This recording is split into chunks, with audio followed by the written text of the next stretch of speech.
পশ্চিমবঙ্গ কি এবার পুরোপুরি গুজরাটিদের চরদের দখলে চলে যাচ্ছে? মোদি এবং অমিত শাহের ভয়ঙ্কর এক কূটচালে কি বাংলা থেকে চিরতরে মুছে যাচ্ছে কোটি কোটি মুসলমানের অস্তিত্ব?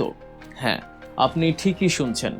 ভোট শুরু হওয়ার আগেই রাতের অন্ধকারে সরিয়ে ফেলা হয়েছিল ৯১ লক্ষ ভোটারের নাম। কেন?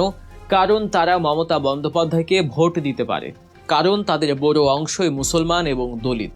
স্বাধীন ভারতের ইতিহাসে কোনো রাজ্যের শাসক দলের বিরুদ্ধে এমন নজিরবিহীন, নির্লজ্জ এবং বেপরোয়া আক্রমণ আগে কখনো দেখেনি কেউ। মোদী সরকার এবার ক্ষমতায় আসার জন্য এমন এক নোংরা খেলায় মেতেছে, যেখানে খোদ নির্বাচন কমিশনকে ব্যবহার করা হচ্ছে বিজেপির নিজস্ব লাঠিয়াল বাহিনী হিসেবে। পশ্চিমবঙ্গে এবার বাজছে অন্যরকম এক নির্বাচনী দামামা।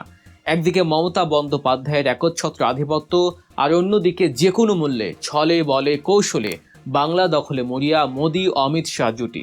কিন্তু সোজা আঙুলে ঘি না ওঠায় এবার তারা আঙুল বাঁকা করেছে। নিজেদের আজ্ঞাবহ নির্বাচন কমিশনকে দিয়ে তারা শুরু করেছে এক ডিজিটাল গণহত্যা, ভোটের অধিকার কেড়ে নেয়ার এক নীরব ষড়যন্ত্র। ভাবতে পারেন কতটা ভয়ঙ্কর এই চক্রান্ত? স্বাধীন গবেষণা প্রতিষ্ঠান সাবার ইনস্টিটিউটের তথ্য বলছে, নির্বাচন কমিশনের বিশেষ নিবিড় সংশোধনী বা SIR এর আওতায় শুধুমাত্র পশ্চিমবঙ্গ থেকেই ৯১ লাখ মানুষের নাম ভোটার তালিকা থেকে গায়েব করে দেওয়া হয়েছে। আর এর পেছনে যে হাস্যকর অজুহাতটি দাঁড় করানো হয়েছে তার নাম লজিক্যাল ডিসক্রিপেন্সি বা যৌক্তিক অসঙ্গতি। এই অদ্ভুত ফাঁদে ফেলে বাদ দেওয়া হয়েছে খোদ যুক্তরাজ্যের ম্যানচেস্টার ইউনিভার্সিটির গবেষক মেহবুব সাহানা এবং তার পুরো পরিবারকে। পাসপোর্ট, স্বাধীনতার আগের জমির দলিল সব থাকার পরও তাদের নাম উধাও। এই ডিজিটাল ছাঁটাইয়ের সবচেয়ে বড় শিকার প্রান্তিক মুসলিম এবং দলিতরা। পূর্ব বর্ধমানের ৮৫ বছর বয়সী বিধবা গোলোহারা বেগমের মতো অসংখ্য মানুষের কাছে আধার কার্ড বা ভোটার আইডি ছাড়া আর কোনো নথিপত্র নেই। আর এই সুযোগটাই নিয়েছে বিজেপি।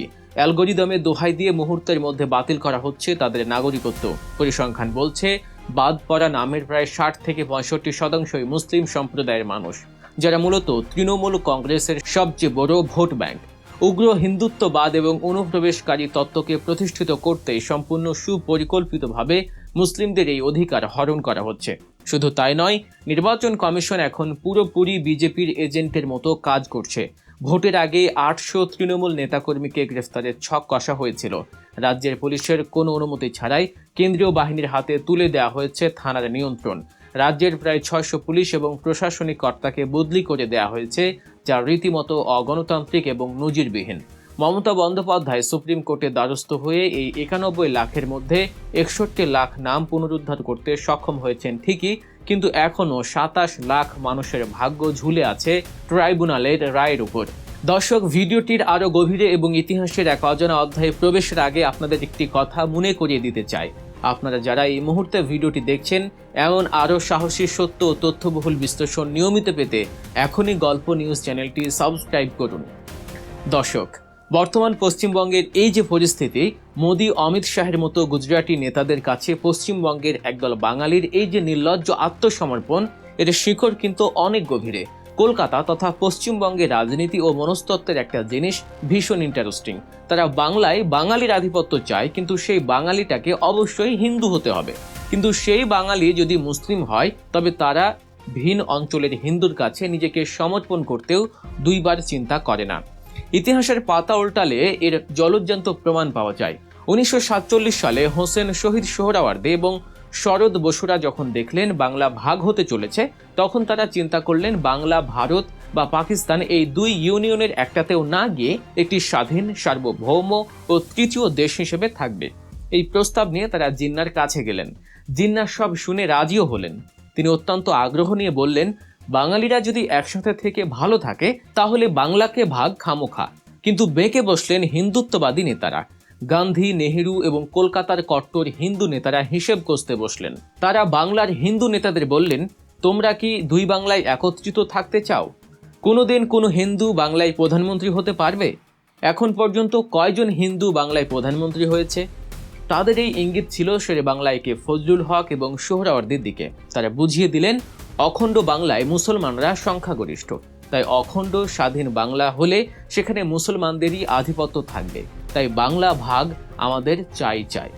কলকাতার হিন্দু নেতারাও চিন্তা করে দেখলেন, কথা আসলেই সঠিক। বাংলায় তো বাঙালি মুসলমানরাই সংখ্যাগরিষ্ঠ হবে, আর মুসলমানদের অধীনে থাকার চেয়ে তারা অন্য প্রদেশের হিন্দুদের অধীনে থাকায় শ্রেয় মনে করলেন। তাই তারা নিজেদের সুবিধার্থে বাংলাকে টুকরো করে ভারতে যোগ দেওয়ার সিদ্ধান্ত নিল।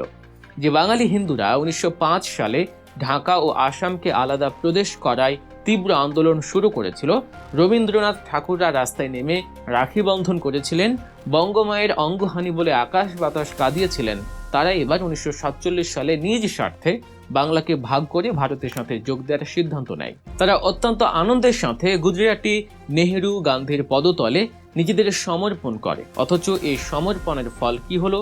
স্বাধীন ভারতে আজ পর্যন্ত একজন সর্বভারতীয় প্রধানমন্ত্রী হতে পারেনি এই পশ্চিমবঙ্গ থেকে। অথচ পূর্ববঙ্গের দিকে তাকান, 5 জন বাঙালি পাকিস্তানের 23 বছরের ইতিহাসে নিখিল পাকিস্তানের প্রধানমন্ত্রী হয়েছিল। আজকের পশ্চিমবঙ্গের দিকে তাকালেও সে একই চিত্র দেখা যায়। এখনো ওয়েস্ট বেঙ্গলের এক দল চাইছে বাংলাকে গুজরাটি মোদি ও অমিত শাহের কবল থেকে বাঁচাতে, কিন্তু আরেক দল যারা কট্টর হিন্দুত্ববাদে বিশ্বাসী, তারা দেখছে পশ্চিমবঙ্গে মমতা বন্দ্যোপাধ্যায় মুসলমানদের তোয়াজ করে, মুসলমানদের অধিকার দেয়, এটা তাদের সহ্য হচ্ছে না। কাজেই তাদের একটাই জিকির, মমতা হটাও, দরকারে গুজরাটির কাছে মাথা নত করো, মোদির কাছে দাসত্ব করো, তবুও মুসলমানদের অধিকার দেয়া যাবে না। বুথ ফেরত জরিপগুলো বলছে এবার লড়াই হাড্ডাহাড্ডি। এ যাত্রায় হয়তো মমতা বন্দ্যোপাধ্যায় তার রাজনৈতিক প্রজ্ঞা আর কৌশল দিয়ে টিকে যাবেন, কিন্তু আর কয়দিন? এই প্রশ্নটা থেকেই যায়। কলকাতা যেদিন পূর্ব বাংলা থেকে আলাদা হয়েছে সেদিনই তারা নিজেদের দুর্বল করে ফেলেছে।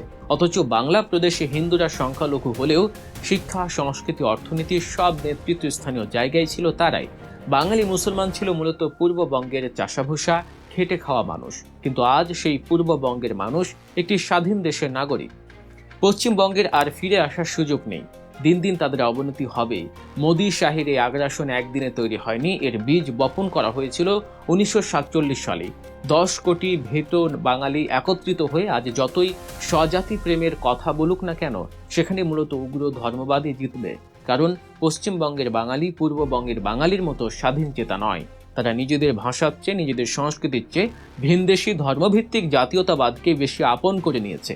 আর এই সুযোগটাই কাজে লাগিয়ে আজ মোদি, অমিত শাহরা বাংলার বুক থেকে মুসলমানদের নাম মুছে ফেলার চক্রান্ত করছে। দর্শক, পশ্চিমবঙ্গের রাজনীতি এবং ইতিহাসের এই চুলচেরা বিশ্লেষণ আপনার কেমন লাগলো? আপনার মতামত অবশ্যই কমেন্ট করে জানাবেন। আর দেশ ও বিদেশের রাজনীতির এমন সব অজানা ও সত্য খবর পেতে গল্প নিউজ চ্যানেলটি সাবস্ক্রাইব করে বেল আইকনে ক্লিক করে রাখুন। আপনাদের সচেতনতাই পারে অনেক অজানা সত্যকে সামনে আনতে। দেখা হচ্ছে পরবর্তী ভিডিওতে। ধন্যবাদ।